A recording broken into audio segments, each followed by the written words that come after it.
Uncommon amongst uncommon people is one of the greatest ways to put it. That's it. Like if you're like, for me, what got me in trouble with the Navy SEALs is I wanted to be one so bad. So bad. I fought my ass off. And I saw them as uncommon people. Very uncommon. But once you become a Navy SEAL, you're all Navy SEALs, so guess what happens? You're fucking common again. I wanted to be uncommon amongst uncommon people. I wanted to be the guy, I don't care if you fucking like me, I don't care if you don't understand me, I didn't give a fuck. Once I went through this fucking journey, this path of life, you ain't got, there's a whole bunch of fucking guys that don't fucking like me. I don't give a fuck. I'm a warrior, period. There's a lot of guys that have been in a lot more combat than me. A warrior is not always that. A warrior is a motherfucker who says, hey, I'm here again today. I'm here again tomorrow. I'm gonna be here the next day. I'm 50 years old, I'm still fucking getting after it. It's a person that puts no fucking limit on what's possible. And that's what got me in trouble a lot. That's why I went to Ranger School as a SEAL.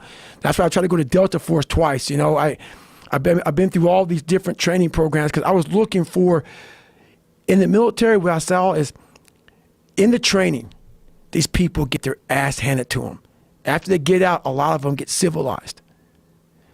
I always wanted to go back into training. No matter where I was at, I wanted to go back to war. And the war was in that training program where you see guys who can quit, guys who are brutal, guys who are suffering, guys who are, so as a SEAL, you don't volunteer for Ranger School. I did. I put in 7 chits, got turned down, my 8th, got accepted. I went at 28, 29 years old.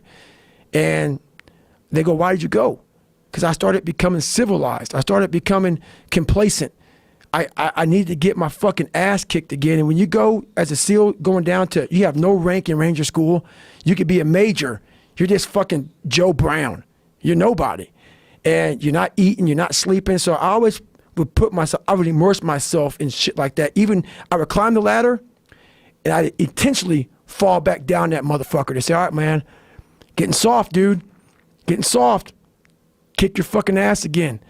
And it's kind of the process. Did you find resistance from that amongst other guys that didn't like that you were making them uncomfortable? Because that is something that there's a natural instinct that people have when someone's working harder than them to somehow or another diminish that person.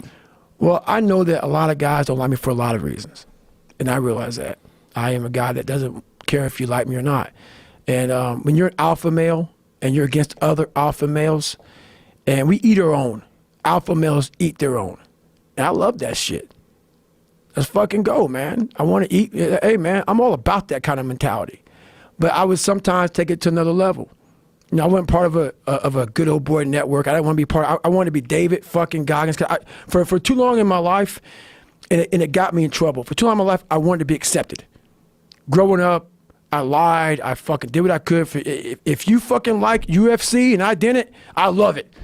I love it, man. Let's go fucking watch it, man. Be my friend. Be my buddy. That fucking weak ass shit.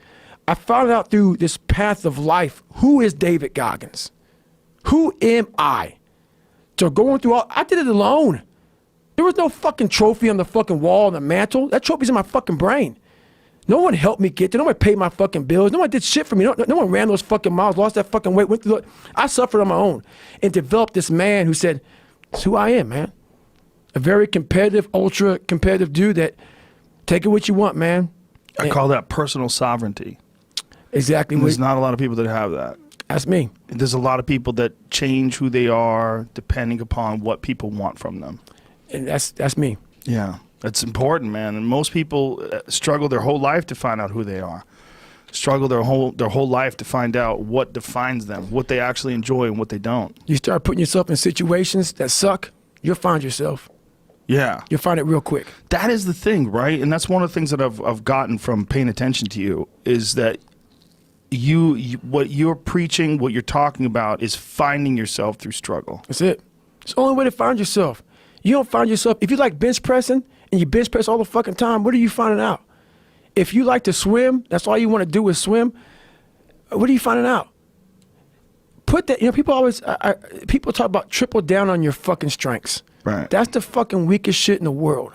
No, triple down on your fucking weaknesses. Yeah. Find out something about yourself. You already know the good shit. You already know the happy shit. Right. That's why on my Facebook page, everybody goes, why don't you talk about good times? You know how to get through that shit, motherfucker. need a fucking you don't need no one to tell you how to get through. It's happy. Right. That's easy shit. Right. I'm gonna tell you how you can help yourself get through the times that suck. Real life. This is real life. 90% of your life will suck.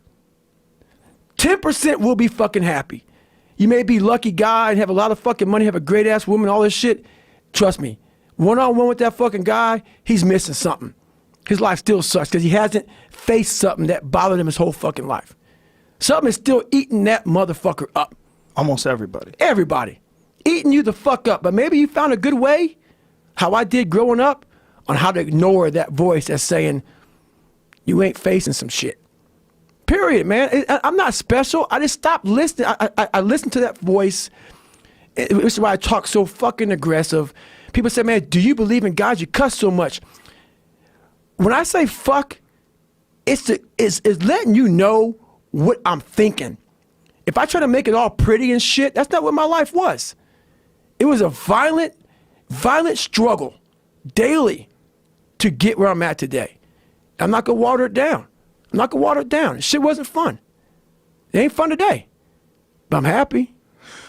Don't you think that your happiness is probably elevated by the amount of pain that you've gone through? 100%. So the amount of suffering that you understand, the amount of pain that you've gone through makes you appreciate the happiness and the beautiful moments with much more intensity. That's what weak people miss about my story. Weak people hear this soft kid, oh my God, he must be miserable. Oh my God, what the hell's wrong with him? You're missing the fucking story. You're not listening to the story, man. Look what I overcame. If that doesn't put some badge of honor tattooed in your fucking brain for the rest of your life that you can die today talking to Joe Rogan, you're missing the story, man. Am I happy? What the fuck do you think? Don't misunderstand the passion in which I speak for not being intensely happy. Happiest person in the world. But I'm not done.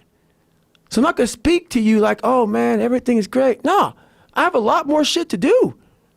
A lot more shit to do. With this